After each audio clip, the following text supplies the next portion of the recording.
now tuned into DAR Sports Media, the world of wrestling, not the week in wrestling. I don't do shit weekly. The world of wrestling. We call it WOW because that's what you fans make us say all the time. Wow, guys, wow. Facts. I guess where we'll start is this whole R-Truth thing. It's the flavor of the last 24 hours. Guys, only in wrestling fandom. Only in wrestling fandom can everybody scream and cry about what they want for a week, get it, and then and then they all say, "I got what I wanted." Now let me figure out who to be mad at. Like, what are y'all doing? Who fucking cares? Who gives a fuck what this is the work? Did the dirt sheets get tricked? Did this person do that? Now, since then, there's been commentary going both ways. R-Truth and also his son have inferred that this was not a work, that this was indeed. So my initial thought, and this kind of fits with things, I'm editorializing a little bit because there's parts of it that haven't actually been said. But my initial thought, right, the initial story was that TKO had a list of people who get paid a lot but aren't really on the show or doing much on the show very much. Yeah. Which off and on is the deal with R-Truth. And on the surface, when you see like total minutes played, I could see why somebody who didn't really know the ins and outs, the day-to-days of what's going on with WWE programming would think that about R-Truth. So my guess was that there was a camp within WWE management who said, no, I understand how this looks, but we should keep Truth because XYZ. People love him. Everybody in the locker room loves him. We love him, blah, blah, blah, blah, blah, blah. And TKO said no. Then the news came out, the backlash started, and then that group within management was able to point to it and say, see, we told you we should have kept him. And then they came back and they took care of the situation. That's my guess. Something like that is what happened. Well, I just want to say real quick. I don't know why we're fucking burning down the city trying to. We'll go through some of the things I've seen online in a second, but go ahead. Nah, so I think people need to understand, like with TKO is your quintessential corporation and how they run things. They are pretty much cutthroat. They are like that with UFC. They're going to be like that with anything. If they acquire anything else, do anything else, they're going to be the same way because corporations are corporations. We know how fucked up corporations are. We know the bullshit that corporations do. And WWE is also a corporation and they run themselves exactly like that. So I get why people would feel some type of way about the R-Truth thing, because that's somebody who you should put on a Legends deal. If there's somebody who's giving you that much tenure, and I mean, Jesus, I mean, he was in WWE way back in 2000, doing the K-Quick with Road Dogg stuff. So he's been active throughout, off and on for 25 years with WWE. And as it tends to go, however, with corporations and businesses, we know, the capitalistic mindset of like, thank you for your tenure, but get the fuck out of here type shit. And that's pretty much what they did with R-Truth. But I don't think people understood, like, R-Truth may not have been on television as much, but he is a pillar of professional wrestling for his comedic talents. There's not many people who can come out there and get the crowd to laugh and hysterically and just like that. And R-Truth does it every time. And I get that he hasn't had a prominent role, but I feel like, and this could be me, I feel like John Cena could have also had something to do with this thing behind the scenes as well, because this is his last go round and R-Truth has been closely associated. John Cena is the one making the call on who he wants to fight next to and fight with.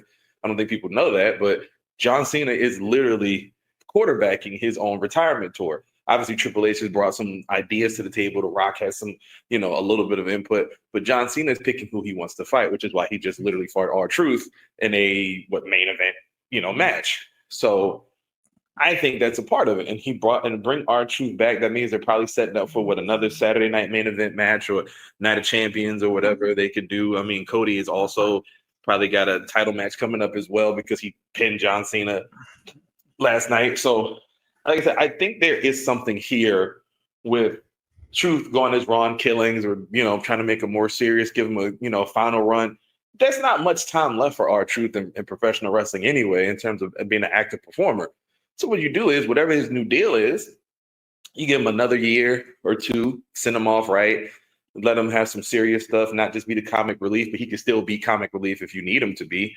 And then you kind of move on. But I think people need to step back, take their feelings and emotions out of this, because it's professional wrestling, unfortunately. And then this is the game. Like, there's Procter & Gamble is where I'm at in Cincinnati. Procter & Gamble is a huge, huge company here, but Procter & Gamble have probably got rid of many of people who were working there, loyally for 20, 25, 30 years without even blinking twice. And that is unfortunately how corporations work. It sucks. It is terrible for the people involved and the people who lose out. And as someone who also had to deal with a corporation sort of my own in professional wrestling, that's just how they do you, unfortunately. They don't necessarily treat you fairly on the way out or really on the way in. But R-Truth is back. Ron Killings is back. We'll see where it goes. I just think people wanted something to be mad at. Like, this is what you wanted, and hell, we complained, what was it, 10 years ago, 11 years ago, and Daniel Bryan got put into the main event of WrestleMania. So there are instances where WWE... So that's the next place I was going to go with this. Is I saw also people at the same time, because Triple H kind of was like, somebody asked, like, so what was the deal? Was this a work, or did you guys change your mind because of the backlash? And Triple H's answer was, it's all part of the show. People took that to mean that he was confirming that it was a work. Since then, R-Truth and R-Truth's son have made it sound like it definitely was not a work, and that it was a course change. But what I'm getting at is, you saw people online, well, why didn't Triple H just say that? Why didn't he give us the credit? Because that's how fucking weird professional wrestling fans are. Because really all you care about is you just want to be on the team so fucking bad. I'll tell you why. It's funny to me. It's very metaphorical how everyone who was crying about him not giving the fans credit for forcing them to change course, their behavior is the exact fucking reason that he should not admit that the fans forced him to change course. Like, yeah, that's what we should do. We should encourage you dipshits to hijack more fucking segments on the show, disrespecting the people who are in the ring and on the screen trying to do their fucking thing. That's what we should do. We should encourage you. We should book our whole fucking territory based on you guys acting like fucking clowns in the crowd when we're trying to run a goddamn show. Look, man, just be happy that the guy you wanted to come back is back. Don't try to fucking turn this into a fucking witch hunt where you got some gotcha on fucking Fightful because you fucking hate them because they're closer to being on the team than you'll ever fucking be. Don't fucking get mad at Triple H because he didn't give you the credit for. Just shut the fuck up. Be fucking normal. Enjoy a fucking moment. Be happy R-Truth's back. We'll never know the real fucking story any fucking way. Because either way, people will say, well, Truth, wrestlers fucking lie. Maybe he's continuing the work. Who fucking knows? We're never gonna fucking know. Well, that report was very interesting. Be happy that fucking R-Truth's back. Fuck. That report was interesting. That Nick Khan report was interesting. They said Truth. Yeah. Yeah, and if that is the case, hey, go get them. You know what I'm saying? If you got more money out the corporation and they came back to you, good.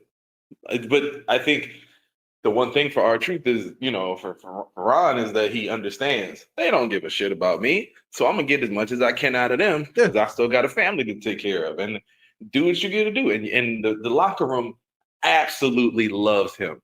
That is where I know for a fact they didn't go that hard for Carlito, I'm sure. But for R-Truth, they're going to go in the back and they're going to sit down and they're going to say, hey, man, this ain't, we ain't doing this.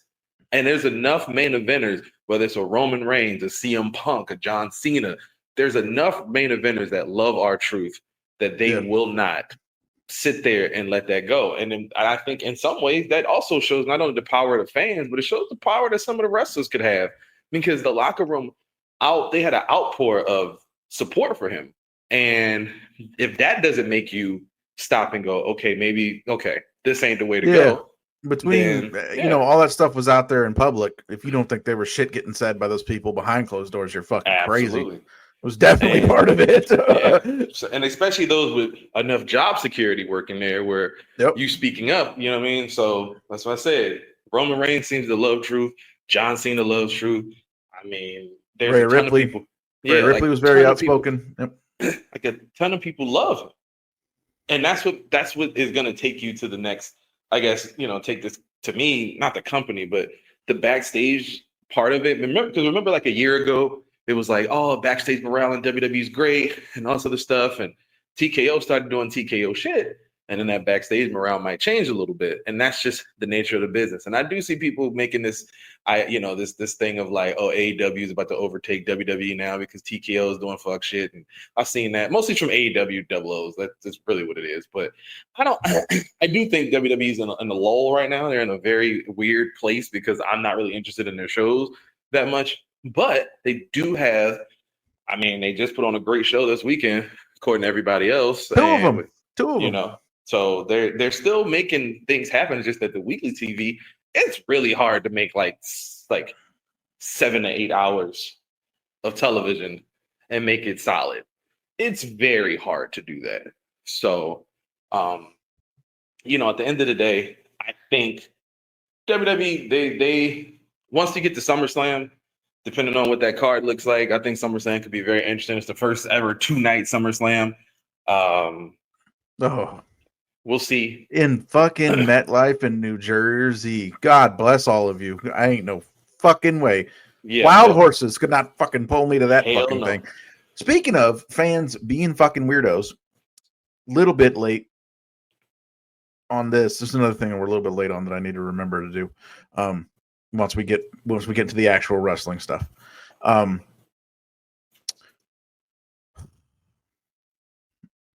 Y'all really right?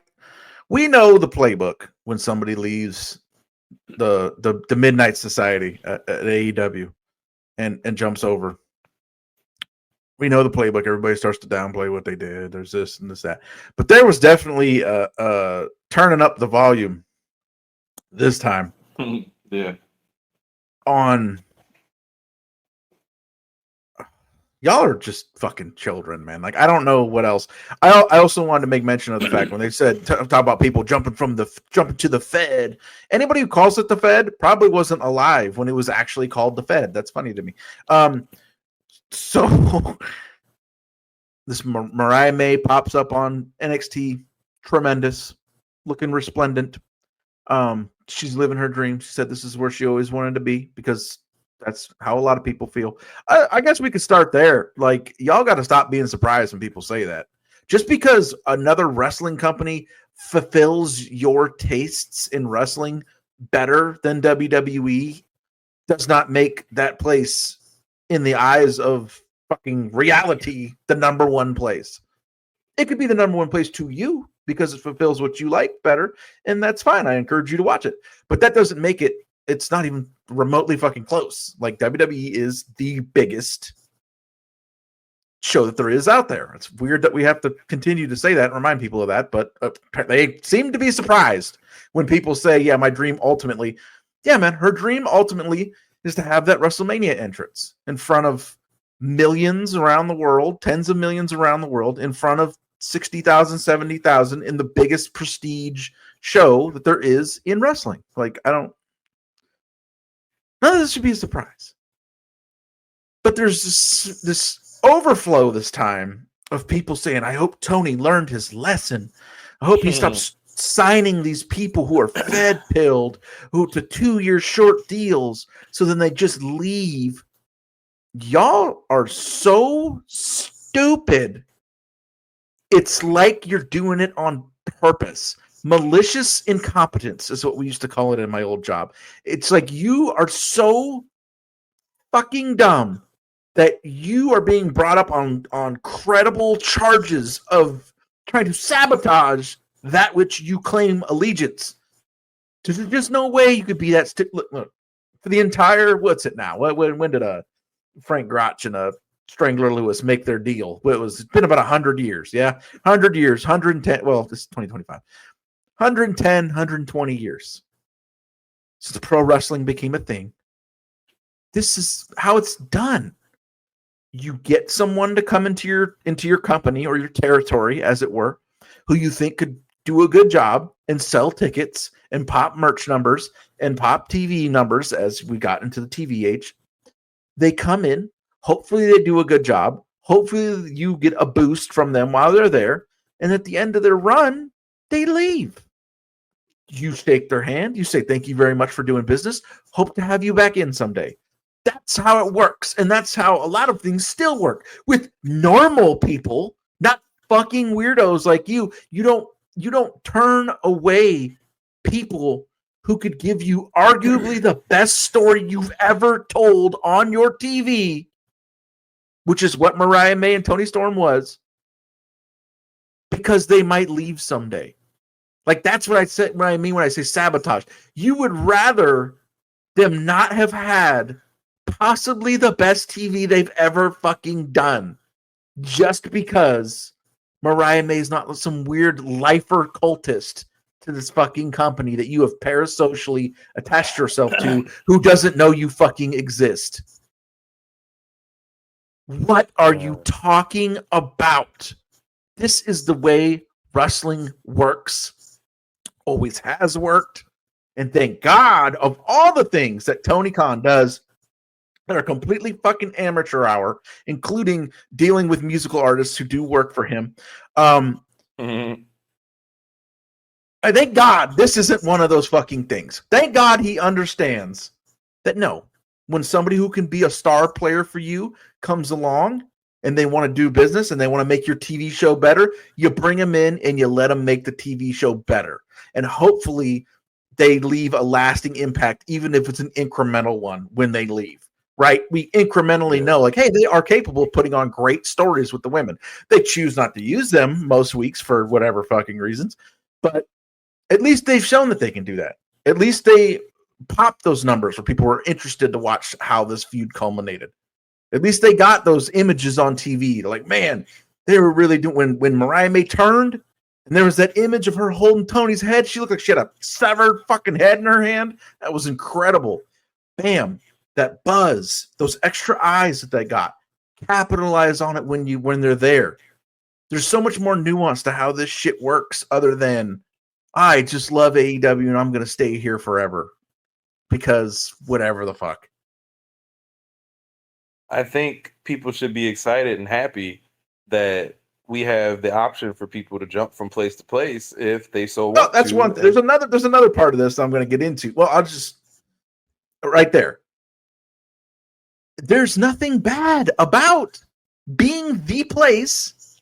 Because people pointed out Stephanie Vaquer too. It's just so stupid. Oh my God. There's nothing bad about that. There's nothing bad about being known as the place where if you have built yourself, built skills, built a rep outside of the US, AEW is the place that's going to give you a shot. There's nothing bad about that. That attracts those people on their way. And while they're there, you utilize that to build up the profile of the company. You know, always Stephanie find it Vaquer funny. against Mercedes, they look at it and they're like, oh, well, she went right to WWE after that. Yeah, after a fucking awesome match, after reinforcing AEW's reputation as the company that allowed that match to have a chance to happen. Those are positive things. Fuck. Always find it funny that people reference WCW versus WWF. And WCW was an extension of NWA, right? So I think people have to understand, if you look at the NWA history and combine it with WCW, it's not that, WCW was only around from such and such to, 2001. There's a lot of history there. The WWF, before it was WWF, it was a WWWF, and these things existed. So when you had those two places to work, you could go to AWA. You worked the territories. You worked, Mid-South. You worked. So that was the time that wrestling came up. So people who are so like, oh, it's the dub or nothing or fuck the Fed or whatever. Like, you should want TNA to do good, although they don't necessarily. You should want AAA to do good, despite them being bought by WWE. You should want these companies to do good. New Japan, all these other ones. You should want all these companies to do good because it provides places for people to work, provide for their families, make money, put food on the table. That's what you should want. If you're a fan of a wrestler first or the performers first, because I don't like how AEW fans try to make like they're like all super leftist types or whatever and be like, oh, workers first, except for if they don't want to do what I want them to do. Yeah. And that's what the reality is. You're not what you claim to be because you don't care about the people, the wrestlers and what they want. You care about what you want, which is it's like I saw some dude who's always been a dweeb, like it's a war going on out here. We got like nigga, you ain't on the front lines. Ain't no war. Like this is not, you know what I'm saying? Like you're not in a war. This is a wrestling business. It is a business, and business sometimes goes a way you as a fan might not like it. Mariah May has never been shy about the fact that she has always wanted to be in WWE, and she gave AEW 2 amazing years, gave them their greatest women's feud, arguably their greatest feud ever. And then once you hit that peak, if you know how it goes in AEW, once you hit that peak, where are you going to go next? So I mean, that's a whole other layer of this that didn't really get discussed that much. Is like, what else is there for her to do after fucking that? Sure, there's people she could have worked with, other feuds, you know, but like, it's not like they left. Like, yeah, you're gonna see Mariah May get to work with Stephanie, Julia at some point. You're gonna see her get to work with, I assume, Lola Vice at some point, and JC Jane and all these other girls, and I hope to see Mariah May and Ariana Grace in the same ring. That is a personal thing for me. Won't go elaborate too much into that right now. My girl's in the shower, so I can say what I want to say right now. But no, like in all honesty, in like just straight up, like Mariah May had a dream. She accomplished that dream, and on the way, she stopped in Stardom. She stopped in AEW, and she built herself up piece by piece by piece to where her appearance in WWE or NXT instantly got, buzz like that, instantly got cheers. And I saw people like, oh, Mariah May debuted and nobody's talking about it. Mind you, the whole thing went viral and people were just being stupid. Mariah May is going to do good in NXT. She's going to be similar to Julia and Stephanie, where she's not going to be in NXT very long. It's just a way to introduce her to some of the WWE audience that might not be fully familiar. Let her go out there, do her talking. I'm a little concerned they still haven't really said her name yet. That is a concern, as always, like it was at Ricky Starks. But whatever happens, she is talented enough to work through it. And it could be Maya May X instead of Maya May. They might do that as opposed to just Mariah May. I don't know if there's like a hold up with the last name May or whatever. But we know she's going to be Mariah, at least. We know that it's going to be whatever. So, like I said, at the end of the day, she's going to come in. She's going to do her thing. She's going to make a name for herself like she did in AEW. And she's going to succeed. And once she gets to that main roster, the list of women that she can wrestle on that roster, and WWE has a stacked roster of women that I would love to see her again. It's just insane. So it's great. I think people just need to look. At this point in our lives, unlike other wrestling companies that y'all put on the cape for, they actually use their women. So yeah, like you can watch them and see. I mean, they had multiple matches with women in them at Money in the Bank, and it was only like a 4 or 5 card, match card. So, and like I said, I think Mariah's gonna do great there. I think that eventual Becky Lynch Mariah May thing is gonna be interesting. There's gonna be Mariah May versus Bianca Belair and Rhea Ripley and all that stuff. There's going to be a lot of fun things for her to do because she will be in that upper echelon in the main event. So I can't wait to see it. There's, like I said, there's a list of opponents, and I know they have Evolution coming up in next month. Oh, that show was going to fucking cook. And I see people, I see people hating on it and like, oh, they're sending it up to fail, so they won't have to do it again. And I'm like, they haven't done a show in like 6 or 7 years, or how many years it's been? 9, 5, or 6, whatever. Like they haven't done an Evolution in years now. So that them getting to do it, this is a perfect time to do it. I know it's right around the time of All In or whatever, but also it's taking place in Atlanta and it's not taking place in Texas. So it's not on the same day. So it really shouldn't coincide or really be a big issue. Like people just it's just silly. It's just idiots. So before we move on to what's going on in wrestling right now, real quick, at the top of that, Sabu, man, I want to say, yeah. So between honest, if we're being completely fucking honest, and this might floor people when I say it, but if you think about it, if you sit and think about it, to the modern style, there's really no one who's more influential than Rey Mysterio and Sabu. If you look at the modern style, the way that everybody fucking wrestles now, it's basically Rey Mysterio and Sabu. We're the first fucking people you ever saw doing the types of things that people do now. There's some Shawn Michaels in there. There's some other people, but mostly, being completely fucking serious, it's mostly Sabu. It's mostly Rey Mysterio. Some RVD, some Shawn Michaels. There's been all sorts of things that have happened as far as Sabu and being in and out of places and off the field stuff. But like, goddamn, man, there was never anybody, a few people who were more fascinating to watch, who were more eye catching, who were more just a fucking vibe. And again, I think probably the most underrated that there is, period, as far as getting flowers for how influential him and his style was.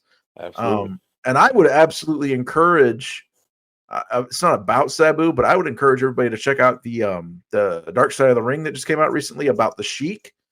It's mostly Sabu talking about his uncle, the Sheik, if any of you guys didn't know that. And he's very lucid, and it's very heartfelt. It's honestly a pretty beautiful episode of Dark Side of the Ring. And it's awesome getting to see Rob Van Dam talk about his relationship with the Sheik and with Sabu talking about his relationship with his uncle. And it delves a little bit into, I hope they do a dark side on Sabu and make it kind of the way they made it about the Sheik, because there's a dark side, but also like they give their flowers a little bit. And I'd like to see something like that about Sabu. So RIP. I got my own Sabu memories for some crazy shit I saw him do at some shows. Forever one of the most, interesting, intriguing, and again, influential. The whole modern fucking style is heavily influenced by Sabu. Your take on that stuff, on that piece of business that happened since the last time we had a show. Hey man, Sabu was one of my favorites. ECW, that was like he was the first guy I saw in ECW that really caught my eye. I mean, there was Sandman, there was like Raven and Tommy Dreamer and 911 or whatever, and the Eliminators and guys like that. But Sabu was the one I saw him jump on top, like the top of a chair, and jump over the top rope into like some tables, and it just, his style and the way he kind of innovated what he does. We never really saw anything like that, especially back in like the mid 90s or early 90s, whatever you want to, whichever, 94, 95. He was having, that crazy feud with Taz. That's another thing. That whole thing, the way that started with the lights going out and coming back on, and everyone's, oh fuck! How often we see that every goddamn other week on AEW now? Like, now that sure. That never happened before that. I mean, it probably happened in whatever the territories or, but like on a big stage where people still can access it and see it and done in that manner. Facts. That hadn't really been done before, and it happens all the fucking time now. So fuck yeah. Yeah, man. Sabu is he's an innovator. I mean, it is what it is, the innovator. And like I said, I just absolutely think he changed professional wrestling in a way that I don't think most people really understand. And he was, to me, the life force of ECW, because that was the guy you wanted to see what he was doing. I think Raven was like the guy where you wanted to watch his promos and see what he would do. Sandman was like a lovable drunk, basically, who would come out there and with his kendo stick, and he would just like that. But that was the personality. But the guy who did things that you wanted to see was Sabu, and I wish that he got more credit when he was here. And I've always had a lot of love for Sabu, and just sometimes like sometimes I do the Sabu point, like the upward point. Like sometimes it's just that, like I said, he's just very influential. And ECW wouldn't have the legacy it has without Sabu, which then, of course, ECW's legacy impacted the rest of the wrestling world and changed the game forever, which does not get talked about enough. How influential ECW was and how amazing ECW was. And people just think it was extreme violence, and there was a lot of great things in there. It's kind of like how people talk about AEW and like, oh, you get these, the people from like different countries come over and wrestle and then they go to WWE.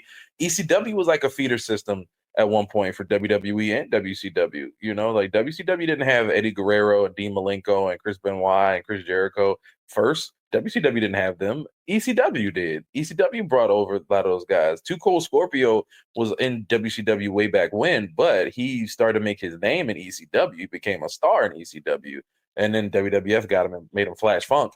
But I mean, these guys built their name in ECW because they had the platform. And Sabu was the guy who I wish WCW knew what to do with him when they did get him, because they had no idea what to do with him. And same thing with WWE. They did not know what to do with him. And I think that speaks to the enigma that Sabu was, because he was not someone you could pigeonhole into this. He's got to do him. You just got to let him do him. Can you imagine, dude, if Sabu came to get along today?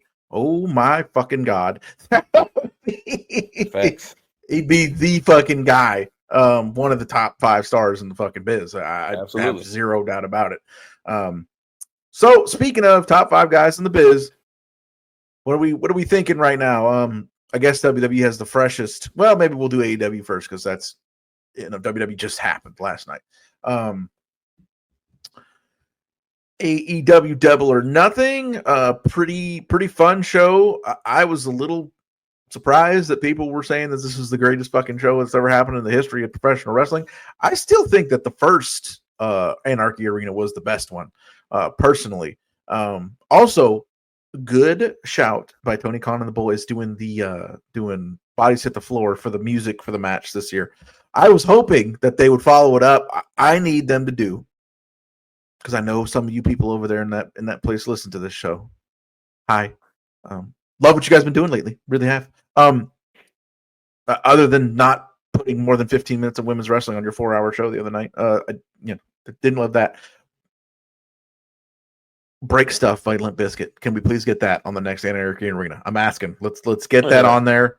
I know they tried to get Rough Riders Anthem by DMX for another I believe it was Stadium Stampede one year, and DMX's estate did not treat them gently, shall we say. But I hope Limp Bizkit Break Stuff can get in that match the next time. Build towards the big show, All Out. Looking good, or excuse me, All In. Looking good. A little concerned. These AEW shows always end up somehow, wink, wink, getting a nice big surge of tickets right there at the end. So hopefully this show in a half full stadium will end up becoming their highest attended U.S. stateside show ever. It's still held by the first Grand Slam, which was about 21,000. I believe All In is at about 16,000 right now. So still quite a ways to go, and not a whole hell of a lot of time to get there, but I wouldn't be surprised if they did. But good build so far, headed towards that.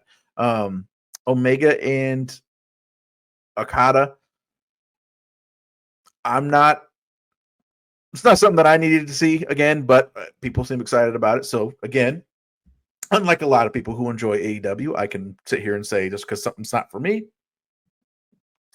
doesn't mean it's not working. Just because something is for me doesn't mean it is working. I'm not really that interested in seeing that again, but a lot of people seem to be, so good for them. And then it looks like we're headed towards Hanger versus Mox in the main event. I wonder. So, right, we've all assumed this is going to be Darby Allin this whole time. But I think a way that they could do this while still paying homage to the Sting thing and the whole, Death Riders are like a corollary to the NWO, and Sting is Darby and all that. I mean, they could have Hangman win it, Darby makes his return to help him win it, right? Like Death Riders are interfering and it's crazy. And oh, Hangman, he's done for. What's going to happen? And then bam, here comes fucking Darby Allin with the paint, paragliding in from the top of the stadium, whatever fucking crazy thing. We're going to swing in and on a rope swing like Tarzan or something. And he helps, he clears the ring, baseball bat, all that shit. And that's how Hangman gets it down to him and one-on-one against Mox and takes the belt. Something of that nature. We're also headed for Tony versus Mercedes. The build started for that the other week. Interesting match on it's the two biggest people that they could possibly put together level. So it's interesting in that way. I'm not super sure how the styles will mesh, but it's Mercedes, so I'm sure it won't be bad. So thoughts, what's standing out to you right now among all these things going on with AEW? Not much, honestly, because as everybody knows, there's no love for me with AEW, ever any love there. But I like the Hangman Swerve and Osprey dynamic right now, and how they're trying to build them up as like the Sting, Lex Luger, and I guess Macho Man or whatever that WCW thing was, where they had like three guys going against the NWO. I like that dynamic. I like the Hangman and Swerve thing, where it's like they're going to eventually team up and probably be the people that beat up the Young Bucks at some point, and that's going to lead there. So I think Hangman is not going to win at All In, and I think that's what's going to bring him and Swerve together somehow. Somehow the Death Riders and the Young Bucks are going to team up, and it's going to cause so much friction that Swerve is going to save him, and then they're going to have like a stare down, and like they're going to build for like weeks and weeks to like eventually somewhere in like October, November at Full Gear, they'll team up or something, or maybe whatever, if there's a show in between that, All Out. So I do like that. The Tony and Mercedes thing, them getting a whiff of each other was a little interesting in their promo thing. But, like I said, I'd like to see the match. I think they're super talented. They're two of my favorites. Other than that, I don't really know much about what's happening on AEW. I literally just know the Death Rider story and the Mercedes and Tony story. I don't pay attention or follow AEW that much. Omega and Okada, I agree with you, did need to see it. Saw it 4 or 5 times already. And it was much better when they were a lot younger, a lot more athletic, and able to, and seemed like they cared more. Okada does not seem like he cares very much. So not looking forward to that, but I mean, it's all good, I guess. Shout out to Okada and Omega. They should be able to put on a great show. And yeah, I hope for the best for them at All In, and I hope that match is amazing, which I think it will be, but you just never know. Honestly, you just never know how things are going to turn out. If Okada phones it in, which I don't think he will, it could be a subpar match, but it's hard to live up to the expectations of classics that you had 7 years ago, or 8 years ago. So, yeah, like I said, Omega Okada should be cool. Hangman and Mox not really moving me. I watched them feud for like forever, a year or two ago. The Swerve and Osprey thing. Are they building towards Swerve and Osprey or something? At the they got into like a little brawl with each other, and are they building to that too? I don't know exactly where they're building, but like on paper it looks like a great card, and on paper AEW cards typically do look like great cards, but I'm just not really excited about it. And it's no love for me for AEW, so we already know how that go. I mean, on paper they always look good, and then they pretty much always deliver. I want to clarify what I said earlier: Double or Nothing. I said I was shocked about people calling it the best wrestling show ever. That's not me saying it was bad. It was a very good show, but I don't think it's. I think AEW has put on 5 better shows than that. WWE this weekend had 2 excellent shows: Money in the Bank and Worlds Collide. Worlds Collide was a fucking blast. If you have not seen, especially Chad Gable against Vikingo, go find it. Go watch it on YouTube right now. It's a match of the year contender. They were fucking cooking. It was a fantastic match between the two. Good show, top to bottom. Very special place in my heart. It's fun, some people might know that I'm from originally. I've lived on the East Coast for 21 years now, but I grew up in California, and the most California thing about me, people say they can't tell until the Lucha Libre starts coming out. Then they're like, "Oh, you know Spanish? Oh, you know all the Mexican promotions? Oh, the quickest to decide I had an uncle married to my grandmother's sister, who was a Mexican immigrant who I grew up around. My Uncle Roy, basically who my wrestling buddy, who I got into wrestling with. I used to watch AAA and CMLL with him on the Spanish channels in California. Because when I first got into wrestling as a kid, I was like, I don't fucking care if I can't understand what's going on. Like, I just want to watch wrestling as much as I possibly can. So we used to watch the Mexican promotions together. When I was a kid, he took me to my first wrestling show, took me to Nitro, in the mid 90s. Showed up at the house at 7 a.m. to pick me up because he knew I'd want to go down there to Sacramento to just be there as early as possible. He didn't have to do that. It was fucking amazing. My Uncle Roy's a fucking man. RIP. I miss you so much. I would wonder what he would think right now, knowing like AAA is under ownership by WWE. So yeah, I fucking loved it. I love having more access to AAA. I fucking enjoyed the fuck out of that show. Enjoyed the flavor that it had. They really went out of their way to have a feel of authenticity. They even gave it a special set. Oh my gosh, these little details that we appreciate. Those of us from teens of the 90s, when they used to do that all the time, they'd give things special sets to make it feel different each show. Legendary, iconic stuff. Need those Backlash. Need the blades back. The hooks. How much cooler would Backlash have felt this year with us? Come on. And then Money in the Bank last night. So what's funny is I'm sitting there and I'm like, man, this ladder match kind of sucks when the men were out there, the men's ladder match. And little did I know they had like 20 minutes of crazy shit still to go. I thought when the whole Etch-a-Sketch ladder situation happened with Gable, I was like, oh, this Looney Tunes finish, like, Grande is going to win this Money in the Bank. They're knocking ladders over. He's climbing up them. And that was just the beginning of the fucking nonsense. You had the gang warfare, the faction showdown between Seth guys and the Bloodline. You had Jacob Fatu. I've never seen something like that in my life. That might have been the craziest thing I've ever fucking seen. A pop-up Samoan drop on fucking Bronson Reed. Which, by the way, is a huge testament to Bronson Reed's athleticism as well, that he was able to help and jump and get up there for that. That's insane. I can't even.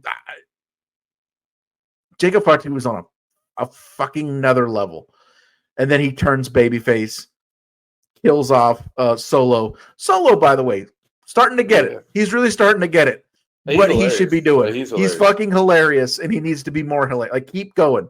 Keep being more of a character, man. Like, he's fucking good times. Good fucking times. So that match ended up being real fucking entertaining. And then, of course, we got the main event with Truth returning. I'm really enjoying this Becky Lynch Valkyria story. Kind of an old school. The whole thing with her, like, raise my hand and do all that after an excellent match was fucking kind of old school. I'm looking forward to what culminates this feud. I think could end up being a cage match or something like that, which will also be old school and badass. It's fun. It's really, really cool to see Becky. You know, what's really going on here is Becky's like giving the rub to this up and coming fucking Irish female wrestler who is fucking excellent, who I've been talking about for a long time. Lyra. She still at work. Did she not do that before in NXT? I mean, she worked with Tiffy too. Yeah. Still a work in progress for Lyra. Fully connecting, I think, as much as she can with the crowd, but it's getting there. It's getting better. Excellent match after excellent match is going to help that. So yeah, big weekend, good weekend for WWE. Give me your thoughts on the events, and then I also want to talk about, man, this. I think that was a wasted slot for the John Cena final run. I mean, right? We covered that he's kind of doing what he wants to do. So I guess you can't be too critical, but like, goddamn, it's Money in the Bank. Punk wasn't on the card. Where the fuck is that? Like, maybe they're planning on doing that for SummerSlam, which would probably be an appropriate way to finish those two's association with one another. But like, damn, Money in the Bank, it's his final run. It's not looking good, man. Punk and Cena that would have made the most sense to me to get that. You know, I think Cena needs to go against Punk one more time. He needs to go against AJ Styles one more time. Unfortunately, if people could, if this would even be possible, it's a shame that this run's going to happen. He's not going to go against Edge one more time. I'm glad for that. I'm glad they're not doing that. Personally, yeah. I don't But yeah, anything. Punk and AJ needs to happen, and obviously Punk and Cena had arguably still the greatest WWE Championship match of all time at Money in the Bank some years ago. Would have made sense to me. I hope things turn up on this John Cena final run, because I think we're under 30 appearances left. Yeah, it's not going. It's not going well right now. Like I said, I didn't see the shows. Did not see the shows yesterday. But based on what I saw, Naomi, winning the Money in the Bank, that's great. A little confused about Seth. I thought LA Knight probably should have got that. I mean, it just didn't feel like it was necessary for Seth to win it again. But it's cool. You know what I mean? Like I said, WWE going somewhere with the stories, and that's what they're pushing, and that's what they're going for right now. So kudos to them for advancing that story that way. I just think Seth is getting a whole lot right now, getting a whole lot. Which is, like I said, that's cool if that's what they want to do. But no, man, I think like I said, I heard about the Vikingo and Gable match. Looks like that was fire. That was on point. So big shout out to big shout out to those two guys. They are extremely talented and amazing at what they do. Shout out to Stephanie and Lola for what they did. Like I said, I did not have any desire to see Logan Paul and John Cena together. There's never a time where I ever want to see Logan Paul and John Cena together, whether it is as adversaries or on the same team. It's kind of over the Cena and Cody thing. We saw how horrible it was at WrestleMania, and I guess we got to double back for one more match. I don't know if the story is set for Cena to lose to Cody or Cody to be like the one that takes the belt from him. I hope not. I agree with you on the Punk thing. I want to see Cena versus Punk. I think that'll be a great match, especially considering that Cena he seemingly knows how to turn it on against opponents he cares about, which he didn't seem like he cared about turning it on against Cody, but he turned it on against Randy Orton, and we see that he has that chemistry with Punk where he will turn it on. So, the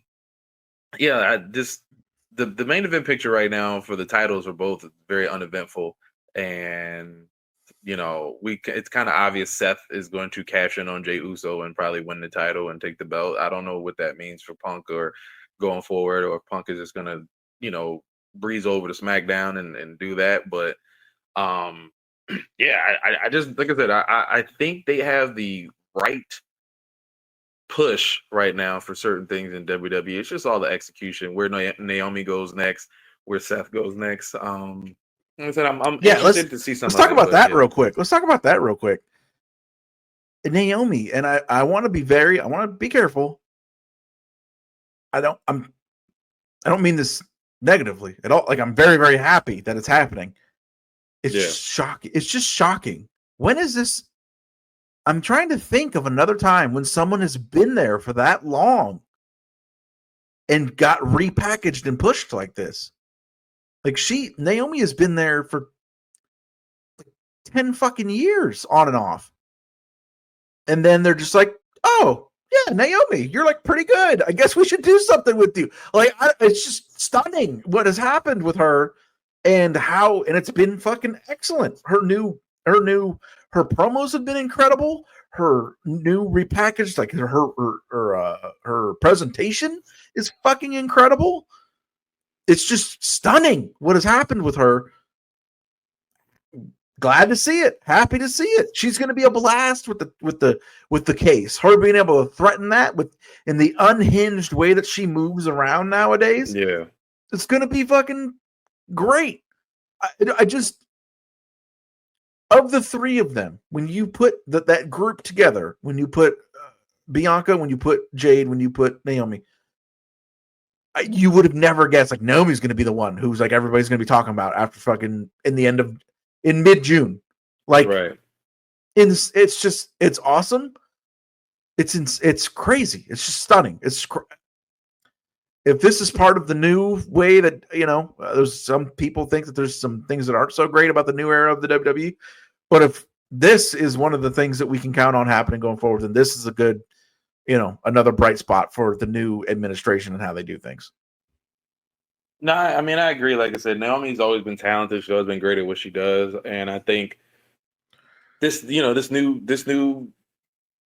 turn gives her a chance to kind of you have more fun as a heel. That's what they say typically, right? You have a lot more fun as a heel. You can color outside the lines a little bit, and that's pretty much what she's doing, and that's great for her. I think that's amazing that she's getting a chance to do that and making things happen. And yeah, man, I'm really looking forward to seeing where she goes with the briefcase, who she cashes in on, how it all works out. I think it was obvious that Naomi was going to win the match because everybody else that had been in the match didn't really need it. Your Rhea Ripley's, your Liv Morgan, I think, Stephanie probably, could have used it outside of Naomi maybe, but everybody else, or Alexa Bliss, that needed, like, these are people who have been, kind of certified, and they're not really in the middle of a new push, a new turn. And Naomi absolutely is in the middle of a new push, new turn. So she's going to do her thing. And I think it went well. I think it worked out pretty well. And, great for her. Great for Naomi. I don't know what's happening with the Jade thing, if they're going to revisit that again, if Jade's going to try to, always interfere when she tries to cash in. There's a lot they could do with it. And, I'm excited to see where it goes from here. Naomi is, like I said, Naomi is doing her thing. So, Got to salute that, and I appreciate the WWE for giving her that opportunity. But I also, another person that is, I guess, connected to her family, in her family right now, I want to see what a Jacob Fatu babyface run looks like. I'm really excited for that. I want to see just how far he can go and what they do with this solo thing, if they drag it to SummerSlam, and if anybody else gets involved. Like I said, Jacob Fatu don't need to be saddled with the bloodline stuff and always under Solo and with Solo. I would love to see Jacob Fatu on his own. We saw him in MLW. We saw him, in the Indies. We saw what he can do.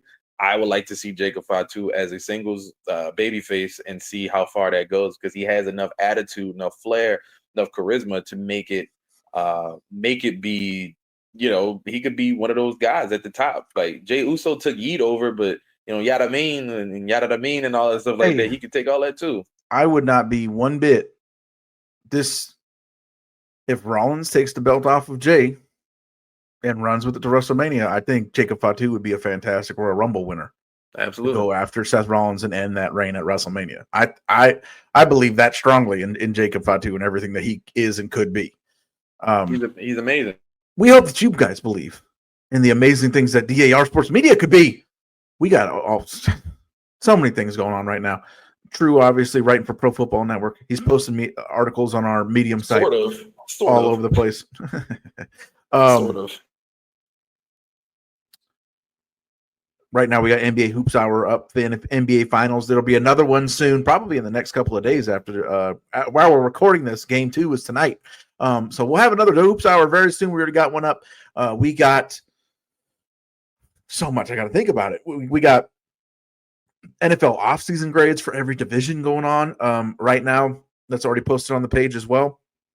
Over there on the other page, we work with United Football Media. Of course, me and Tay hosting the DC Defender Show. UFL playoffs, another thing that's going on tonight as we record this. So there'll be a lot coming from us in the following week between the UFL playoffs, between the NBA finals, and continuing NFL offseason grades. So much thing going on here at DAR Sports Media. And I think you know why. It is because the world of DAR never stops.